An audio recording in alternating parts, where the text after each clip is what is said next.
Man, it's been a while. So I was always in the habit of giving this a minor tune-up. You know, plugs, wires, cap, rotor, spark plugs, air filter, just to complement the oil changes that I do every once in a while. So I'm basically going to take you through my standard tune-up on my 93 Jeep Wrangler and give you an idea. I like older vehicles. They're easier to work on. And they're just so much more simple than today's technology. Granted, today's technology in vehicles is very accommodating, very nice, but in all honesty, there's too much involved and too much money that needs to be spent when you have to do a major repair. However, the 2.5 four-cylinder engine that's in my 93 Jeep Wrangler, well, she's pretty bulletproof and she's pretty simple. So in this video, I'm going to be doing my cap, which is my distributor cap, the rotor inside the distributor cap. I'm going to be changing the air filter completely so that I can eventually clean that one, and then I'll cycle through the both of them. And I'm also going to do new spark plugs in this video. I'm not going to do wires, and the main reason why I'm not going to do wires is mostly because I bought the top of the line wires the last time I did this. So I can go one more without having to change them. If I have any issues, I'll change the wires. That'll be the last thing in the system. But let me go ahead and show you what I got going on how simple this really is. So right here is the rotor. And for these old school vehicles, it literally is just a rotor with pickups on it. And that goes underneath the cap. And as the rotations of the engine spin, an electrical spark is emitted to send spark to that particular cylinder's spark plug. This is the rotor right here. Very simple. You can see the points on the inside where that rotor hits its spark from. Very simple, 2 screws. You cannot mess this up when you put it on. It only goes on one way and one way only. So that makes it very simple. You don't have to worry about coil packs on every single cylinder. I just bought my normal factory spark plugs. And because I run cone filters, like this Spectre right here, that's what's on there right now. It's a shorter one, but it's still a Spectre. You have to get the K&N cleaners. Now, this is going to come in handy because I'm going to have to clean that filter, so I'll be able to use the cleaner out of this. But all I'm going to do is oil this one so that when it does kick up dust, it sticks to the outside of the filter on the oil and doesn't actually get sucked up by the engine. So I'm going to get the camera in a different position, and we'll go ahead and start diving into this thing, and I'll show you how simple it really, really is. I'm going to give you a really good look at the engine. So there's the distributor cap right there. Almost dropped the camera. Distributor cap is right there. 4 spark plugs. The rotor is underneath the cap. And the air filter. You see how dirty that thing is. All right, so your basic tools that you would need on this is almost any standard kit. I do add an 11-in-1 to my toolkit because this helps out with a lot of the hose clamps and stuff like that I got. But as far as normal tools, well, you usually can get away with your standard Harbor Freight Pittsburgh set for older vehicles, and then every once in a while you'll have to buy some specialty items, like some of the things in here. You know, certain types of sockets and stuff like that.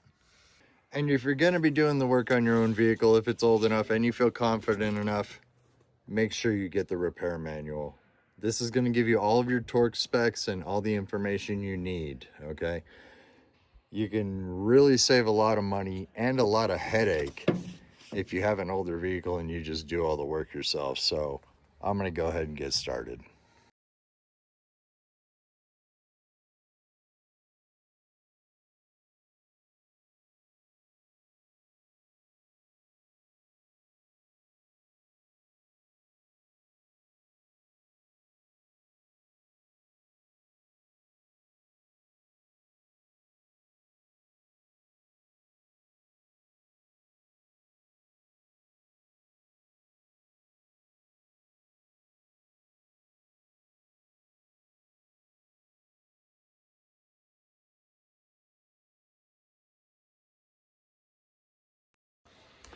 It's literally that fast.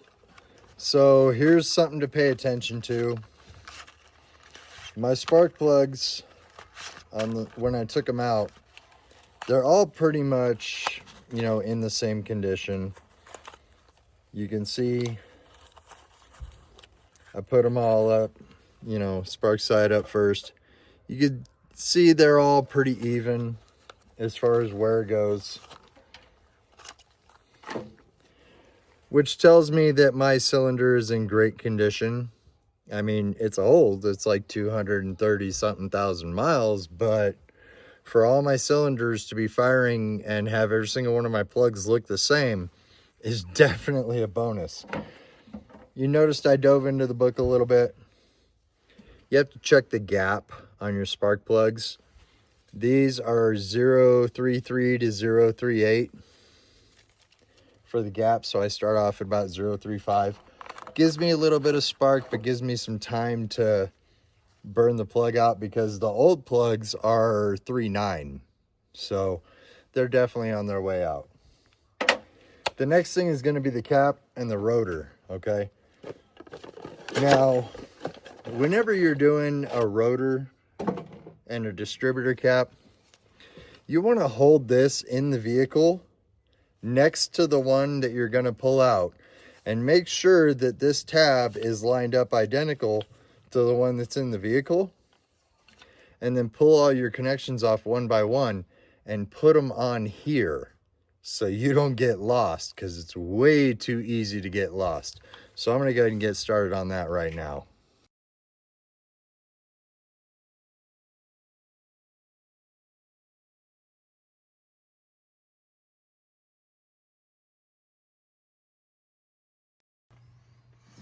Okay, so I have all my wires switched over to the new distributor cap. You can see the rotor in there, and you literally just pull it straight up and off. And you can choose to inspect this piece if you want to, because, you know, you don't always have to change it. But you see all that striker buildup right there? This one right here looks like it's kind of in rough shape. It has been in the vehicle for a little while. You can see all of the scores on the pickup terminals. And here's the old one versus the new one. Now, granted, it's not that bad. I could probably run it for a little while, but I'm going to change it out anyway.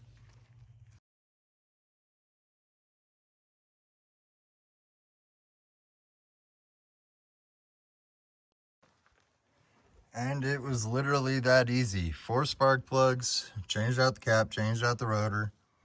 The cap, literally just these 2 screws on either side. There's the other one right there. Now it's time for the air filter. All right, so as for the air filter, you know, they come with these little O-rings. That's how I have this one hooked up. Like I said, I came up with this system myself because I wanted more airflow and less restriction, but I didn't want to pay like for a K&N kit or nothing like that. So I just run the Spectre cones. You're gonna really want to get your filter oil, and you're gonna want to coat this really, really well, because you don't want any dirt or anything getting in it. I'll show you the filter that's on here after I take it off, and you'll see what I'm talking about. And then after that, we'll start her up and see how she sounds.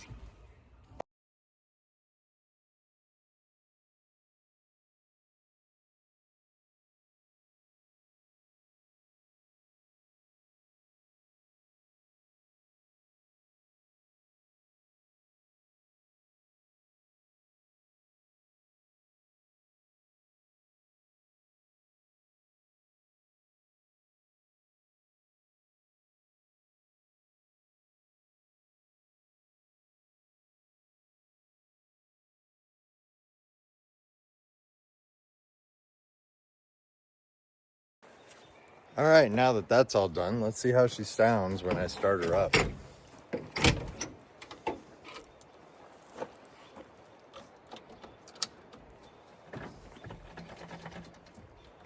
we go. You guys want to watch her turn? I think you guys will watch her turn over.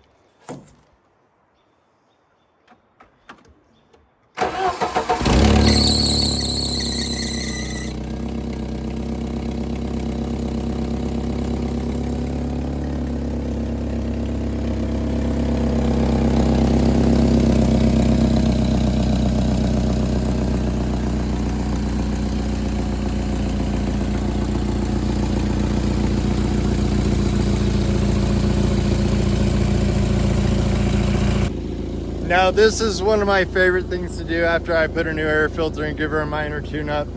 I like to reach right into the throttle body and just kind of hit it. When you're stable at a certain RPM, when you're driving, you can hear the intake whistling. But listen to this. This is always my favorite sound. Listen to the air going into the air filter.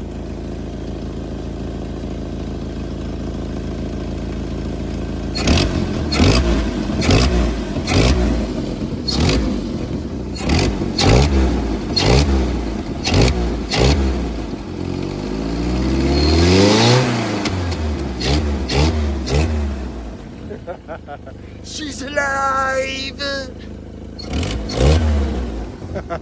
So anyway, that's all done and taken care of. Now it's time to load my dirt bike so that I can go riding on my next day off, all right? So you guys take care. If you like the video, leave a like on it. And you know the rest of the stuff to do. I'll see you later.